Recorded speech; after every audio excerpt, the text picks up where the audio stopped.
Okay, so we're here for the last shot of this cinematic sequence, and this one is going to be the reveal to what was going on here, what went wrong. And the idea I had for this shot is to kind of have like a very grounded shot. And if you can imagine, like the foreground here is like some industrial assets or something, just something like scaffolding and structures and beams and stuff in the very immediate foreground, so like very blurry like that. And then all the way in the background, we see the flat horizon, the plain, and then even the very far background, we see some like mountain silhouette.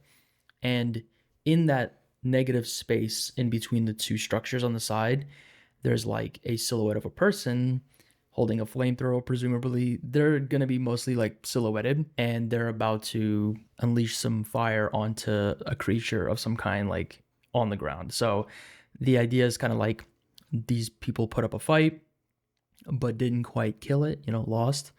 And then one guy's left over, and he's just gonna set it ablaze. So I went on a small hunt to look for some flamethrower VFX, and I really couldn't find any good video of a flame that looked like a flamethrower. And I was thinking like I could probably get some fire and usually I can get away with a lot of like images as planes type stuff, but I just was not feeling it this time. So I went and I found this website called Action VFX, and they do like all types of like plate footage of VFX and stuff. For me, it's a little bit high priced right now. I just needed one specific asset. I did not need like to pay for a whole subscription just to get like one singular asset. So they had like this type of fire, this like simple ground fire that was free. And I think I can maybe use this in a way that looks like a flamethrower. So I just need like a singular moment where like the flame gets shot out of the flamethrower and then it just burns. So it's like a single burst essentially. So I'm going to start off with, here's my original first shot, and everything here looks good. So I'm going to be kind of going from here. But before I do this, I'm going to open up a new Blender file, and I'm going to try to just make the flamethrower effect somewhat. I'm going to add a mesh plane, and I'm going to look for that flamethrower video that I had. I'm going to change the shader to emission and the render method to blended. Okay, cool. So if I play, yeah, it's a little bit slow. And then that's our whole fire right there. Let me just open up the timeline so I can see it. Let's see what we can do with this. If we can let's see if I can manipulate the plane into some type of way that looks like fire. I'm just doing stuff. I mean, this isn't probably the best way to do this. If I didn't care, I would, if money was not like a no object, I would just buy the, VFX pack or whatever that has this effect. But I kind of like being sometimes limited creatively and try to force myself to find creative ways to fix things. So I want the offset to be percent so that it spreads more evenly like that. There we go. So if we move the fire, this looks janky, but the idea is that like fire goes like that, right? Okay, so now the fire is like somewhat contained in this space. This is what I love about Blender specifically. Messing with the UV maps and making it like do stuff that it's not supposed to. I love how Blender kind of allows you to break it and be more creative than you normally are allowed to be with like mathematical programs like this. So I think we have the fire in a good place now. If I go scroll in the x-axis, you can see that it kind of does the thing where it spits the fire out. I think I want to try rotating it a little bit though, so that it feels like longer, kind of like this. I'm just going to mess with the UV map. Basically, I'm just trying to make it look like a stream of fire instead of just like a single chunk. And all right, there's our fire. Yeah, I can slow it down by adjusting the keyframes. I actually don't hate that effect at all. I'm going to set a loop cut right at the base. Just another one. And then this point is going to be the cursor. And then I'm going to set the origin to the cursor. So then when I scale it, it scales there. As soon as it makes contact, I'm going to scale it down. Set a keyframe for the scale. And then after it's pretty much done, Go like that. This is going to be super janky, but we'll just see how it looks. Yeah, okay. Try to ignore like all the bounding boxes and stuff and just watch it. Does it feel close? Let's put a plane just to see. All right, that looks great. Quick test run here. Looks good to me, honestly. It's nice and bright. And I might even throw a lamp in there, like a point lamp. Just to really sell the glow. I think this, I just want to get rid of the shadow. Shadow, here we go. So that the plane itself is not like casting a shadow. And honestly, the small fire might work because it kind of makes it look like it's already burning a little bit. And then he's just kind of literally adding more. Yeah. From back here, I think this looks awesome. I like the dish because that's like a set piece and it's like a location setting thing because it tells us like where everything is in relation to each other. I love that you can just like fly through stuff. That looks really cool. This is also why I really love like a really solid and robust asset pack because you can make the scene really quickly and then you're basically just like playing around in this world that you built and looking for the right shot. I definitely want it to be out here. I think we're getting close. I like all this stuff. Like it's kind of getting in the way, but I also do like it because it makes for like interesting obstacles and visual, like happy accidents kind of things, you know? Okay, let's keep the camera there and grab the dish and move it maybe closer. Yeah, like that. I really want this part to be narrow. If this is the center of the frame, this is kind of blocking off the right side. This is blocking off the left side, but it's not, yeah, it's not like too much. So I'm gonna bring this up a little and rotate it.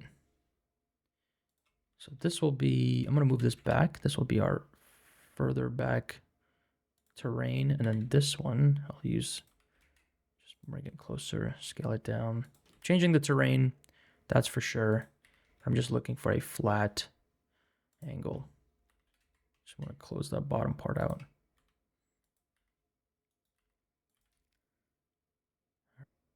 You know, would it be cool if it happened in this little diamond section here? Or would it be better if it happened like this? Or in here somewhere? Maybe I won't like play too much and just leave it. Bring it down maybe. Ooh. This kind of breaks the like the perspective of everything. Because it's like, how is it possible that this thing is so low? But I do like that a lot. Maybe we even get rid of this thing and just use the dish the way that it is, like that.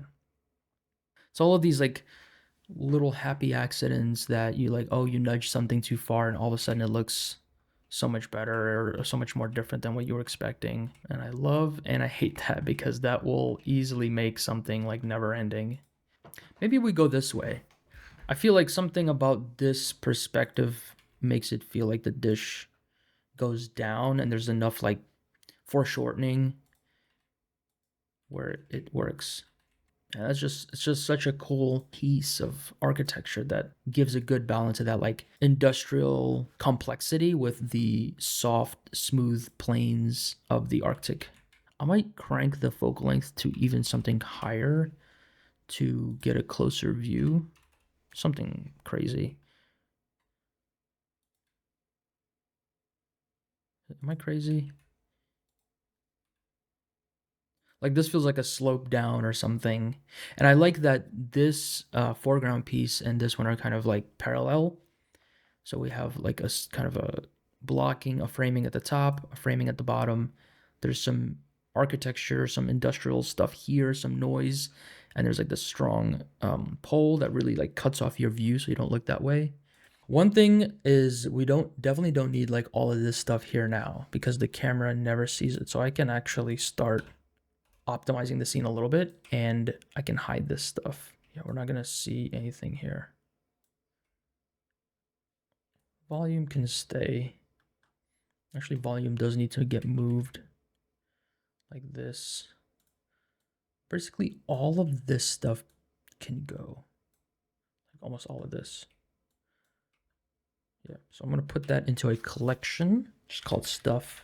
Because for this scene, currently do not need it. So I'm gonna disable it. This will give us some resources back. And then we'll focus only on this part. It looks crazy. Jumping out of the camera, it always looks so crazy. So this foreground element is like super tiny, and then all of this stuff going on. But in the final shot, it looks good. I just have this empty here. It was from one of the assets. I just like unparented, but we'll use this as like a place where to place our characters. Okay, that was not bad. So I really need a person that looks like they're holding something. So that's the idea. They definitely need to become like super tiny, like this. So maybe I'll take him instead. And what I'll do is I'll give him a simple rig, just so I can like move his arms around. I'll do meta rig or rigify, basic human, scale it down. Maybe it's like the guy and then the rig. Yeah, it's like the guy and then the rig, and then with automatic weights. Nope. Okay, I'm gonna scratch that. Yeah, this, you know what? Let's try this. Let's try a different one.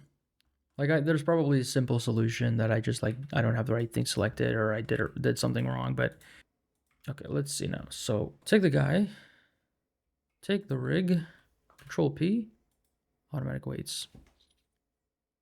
Bone heat weighting. Failed to find a solution for one more 2 bones. I'm just gonna have to look this up. Okay, so blenderartist.org for the rescue. Apparently just scaling the character and the rig up by like 10 times or something fixed it. So I was trying all kinds of stuff. Okay. God.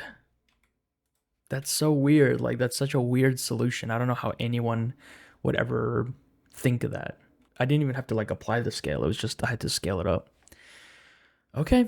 Well, let's try posing this guy now. All right. Very not great, but perfect for what we need. So I'm gonna move this back. I just kind of want to look like he's like holding something, some type of device. Oh, did not mean to go there. Love that. Love when that happens. Accidentally opening the render pie menu. I don't even know what button that is. I always accidentally open it, and will sometimes go into like into rendered or material preview. It has to like reload all the textures. There's a really good talk that Andrew Price did at the last BlenderCon, where he explained how a lot of the UI UX is not intuitive to like your average user, and how you can easily like have an issue and not know how to solve it, just like with the rigging thing, or misclick something and totally not realize that you misclicked it until it's too late. So that I hate. And maybe I'm sure I can like reset that shortcut or something, but man, it's just really makes it annoying when you're working quickly. And this is an issue as well with like Photoshop. I'll be drawing something or painting something and then press like 3 billion shortcuts all at the same time, and then deactivate something without realizing what I just did. It's not a Blender only problem. Okay, so I think this silhouette in a weird way is kind of good. That looks good. I'm gonna grab an Ian Hubert thing really quickly. Well, I'm trying not to use other people's stuff too much. So maybe I'm gonna see if I can grab something from the props department and see if I can like recycle it to look like a flamethrower or something. Like this camera thing could look like something. I can probably reuse the cylinders a couple times to like for the main gas canister, and then like, wait, this looks like something. This looks kind of cool. This is looking very flamethrower-esque. Yeah, doesn't that kind of look like some kind of flamethrower like that already? Maybe I can take this stuff and move it. Yep. And this stuff I can just delete. Okay.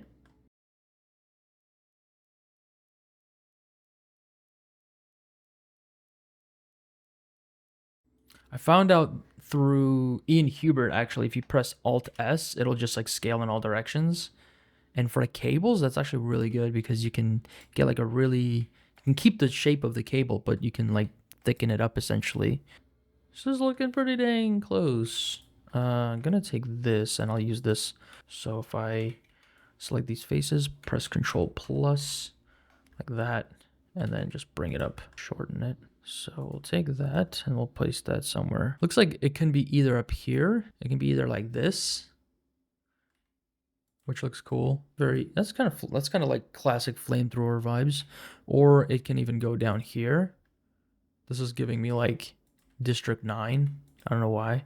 I kind of like that. This thing on the top looks like a scope, which looks weird. So maybe I'll just scale it down. Trying to do something with it so that it's creating an interesting silhouette. Yeah, like this literally looks like the District 9 gun. The one, at least I think it does. And I'm going to use the camera for, I don't know, just like the front part. So I'm going to take this part, separate it, delete this, set the origin to geometry. Again, this is mostly going to be silhouetted, so it does not need to make sense that much. It just needs to look like a thing. So if we go all the way back here, it looks like this, looks like something. I'm just gonna move it forward, just so like you can kind of get that it's like a flamethrower thing. Maybe I'll stick it upside down so you can see it. I'm actually gonna take this camera and also shrink it down so it creates like somewhat of a barrel. Okay, that looks like something. And now I'm gonna add. What I'm gonna do is I'm gonna do something super creative, especially if you're a Blender artist, you'll know this. I'm gonna duplicate the guy and the rig, and to make like a thing inspired monster. Remember, it was like this very dead space. It was like elongated and looked all stretched out and gross. Well, if you've dealt with rigs before, you'll know that you can get that very easily by just having a rigged character and then moving the geometry of the character away from the rig. You see that? So I think that's gonna get us close. Let's see what happens if I continue to do pose mode stuff. Yeah, I can like get the leg to look all nasty. Oh yeah.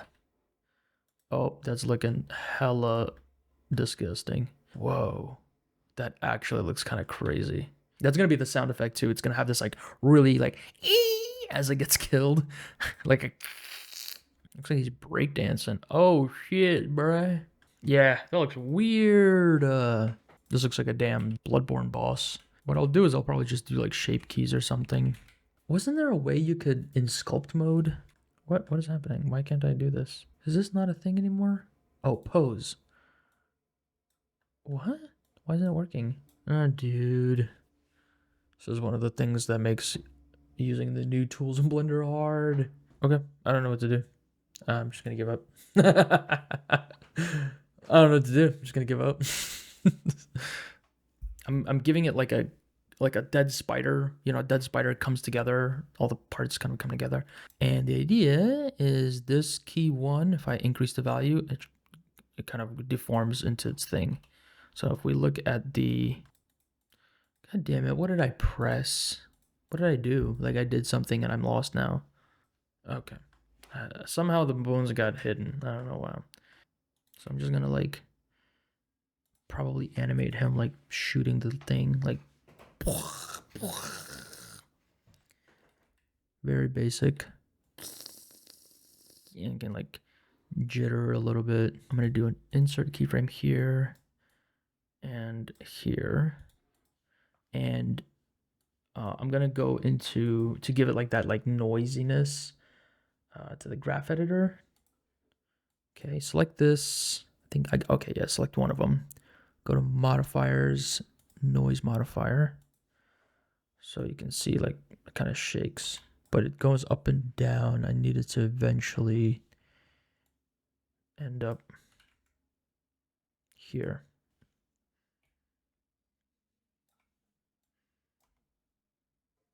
Yeah, it's like shaking and being all weird. Dude, you're being weird. Stop. So I'm gonna say save this, and then I'm gonna append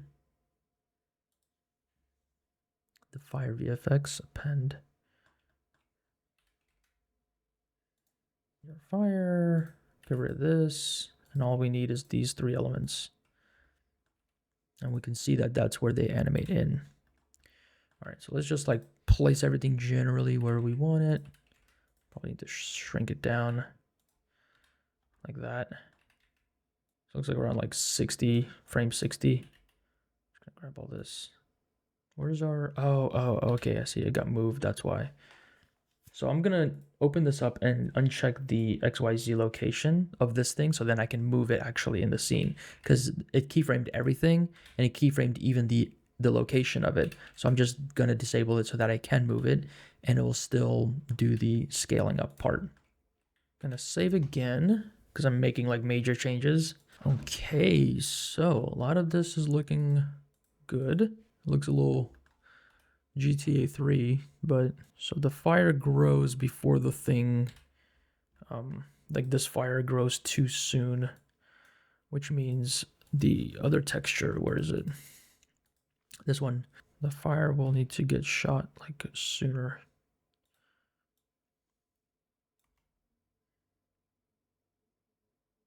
Look at that motion blur, it's crazy.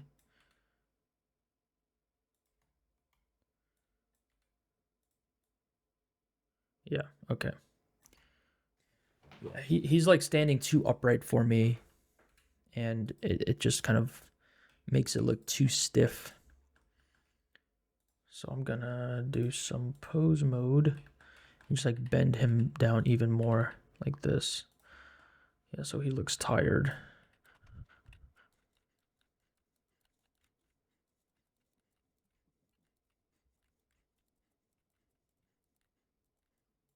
Right now, I'm mostly just looking at the silhouette of it. I'm not like just looking for where I can make the adjustments I need to get the silhouette to look right.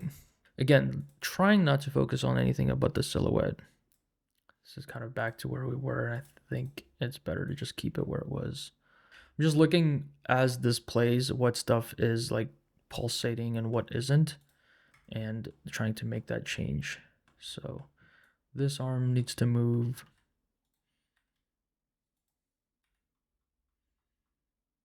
So you see how it's like shaking because of the noise modifier? That's one thing I wanted to get back to now that I have the fire in it. Okay, so here we need the shaking to not really be happening until it gets here, or at least not as intense. So frame 50, so we can click this checkbox, so restrict frame range. So start at 1 and end at 240. So that's it everywhere. So then we can make it start at like frame 40. So you can see like it doesn't really start shaking, but we also want like a blend. So I'm gonna do like a blend of like 40 frames. So then he like, yeah, like that. That's disturbing as hell. All right. This flamethrower is pretty dope too. It's like not a, it kind of works. It's not a super crazy asset. Like it doesn't look super wrong. It looks kind of accurate. All right, so the only thing left is timing. I may want to take all of the keyframes of this. What is this? Oh, it's the lights. Duh. So the only thing is, yeah, like just taking all the keyframes of everything and timing it out so that it doesn't happen like right away. So I get a little bit of time of like just them like that, and then he like burns it, and then he like cuts to black, because that's what I wanted essentially. I'm gonna just move this forward a bit just to give myself some time. Okay, so my camera died. Sorry about that. And then I just kind of like paused the recording and wanted to make sure everything was still good. And it looks like it's still good. Yeah, so back to kind of where we're at. Let me show you what it looks like in the kind of rendered view, at least with like the lighting. So what I did was I turned down the overall environment light from a 0.5 to 0.05 or 0.01. So I made it a lot more darker, a lot more moodier. There's also some like volumetrics that I had in the first scene that I'm reusing here. And yeah, if I zoom in here, you can kind of see what the intensity of the fire looks like. I think it's the perfect amount. I don't want it to be too bright. I want it to look like time has passed and it's gotten darker. And that also makes the fire like really stand out even more. I found like a random prop in the background somewhere, and I just placed it like really, really close to the camera, like right in the foreground, just to give like an extra layer of something in the foreground, so that we still have the like the dish and everything there. We still have this very most foreground thing. I'll probably render on a separate layer, or like somehow just try to like artificially make it darker because I want it to be. Maybe I'll add like a plane here just on top, just to block out any light. I'll make it a very dark material. So let's see if that does something with the lighting. I'll kind of place it blocking the light, and then in the properties of this object, in the visibility, I'll turn off camera so that we don't see it in to the camera, it's invisible. And hopefully this will add like a bit of shadow to the very foreground part. Yeah. So it's making it much darker. So you can see like if I turn it off, it's brighter, and now it's darker. And like pretty much right after like it gets lit up, I'll cut to black, and there'll be this like echoing screech in the background, which I think will be nice. So I'm gonna render that out, and the snow, I'll just do it the same exact way as I've shown on the last one. So no need to like go over that again. I think I'll just append like the snow that I made and just like render it on a separate layer. All right, so I think we're done with that. I'm gonna render that out and show you the final render at the end. Thanks for watching. I hope that was educational. It wasn't like too overly drawn out. I know it covered a lot of stuff, but yeah, hope that was good, and hope that was educational. If you have any questions, of course, just let me know, and I'll try to like answer anything I might have missed or anything that was confusing. All right, see you later.